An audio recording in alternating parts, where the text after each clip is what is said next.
Bonjour, comment choisir son téléviseur?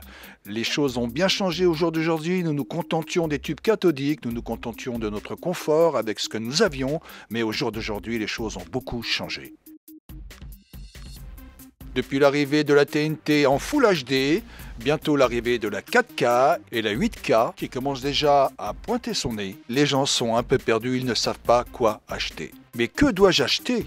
C'est la question que vous vous posez, et ça je le comprends très bien, car tout change et tout va très vite. Il faut savoir que depuis avril 2016, nous recevons la TNT en Full HD, soit en 1080p. Sachez que la 4K est 4 fois supérieure au Full HD. Et qu'il n'y aura pas de chaîne en 4K sur la TNT avant 2018, malgré l'avancée des opérateurs. La dimension de votre écran dépend de la distance que vous avez entre votre canapé et votre téléviseur.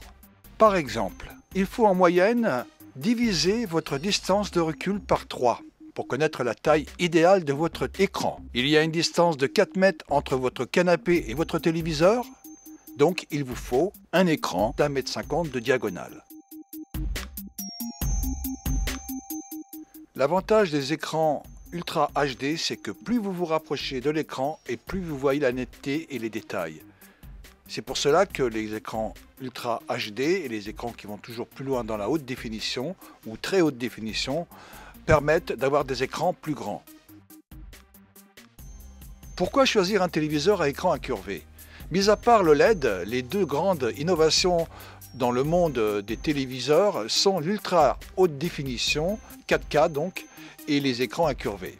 Concernant ces derniers, on peut se demander quelle est leur véritable plus-value. Donc je vais essayer de vous expliquer. Assis face à un écran plat, vous êtes logiquement plus proche du centre du téléviseur que de ses bords. A contrario, sur un écran incurvé, toute la surface du téléviseur est positionnée à équidistance du téléspectateur, ce qui réduit la fatigue oculaire et augmente le confort de la vision. Pourquoi un écran incurvé? Eh bien parce qu'ils produisent l'effet panoramique des écrans de cinéma. L'écran d'un cinéma n'est pas plat, bien sûr, pour permettre à tous les spectateurs de bénéficier, en théorie, de la même qualité de vision, quelle que soit sa place. Les écrans incurvés sont censés reproduire cet avantage, parce qu'ils reproduisent l'effet panoramique des écrans du cinéma, parce qu'ils sont beaucoup plus beaux, parce qu'ils sont moins sensibles aux reflets, et parce que ce sont avant tout des excellents téléviseurs.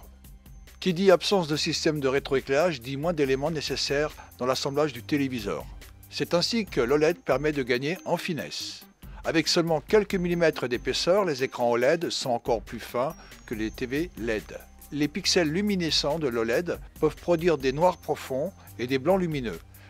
L'image est promise pour une qualité encore plus à la pointe, avec un très bon contraste et des couleurs vives. L'écran OLED a également un meilleur temps de réponse. L'image est bien nette, même lorsque les mouvements sont plus rapides. Autre atout de l'OLED, c'est qu'il offre un bon angle de vision qui permet de voir ce qui se passe sur l'écran sans être en face.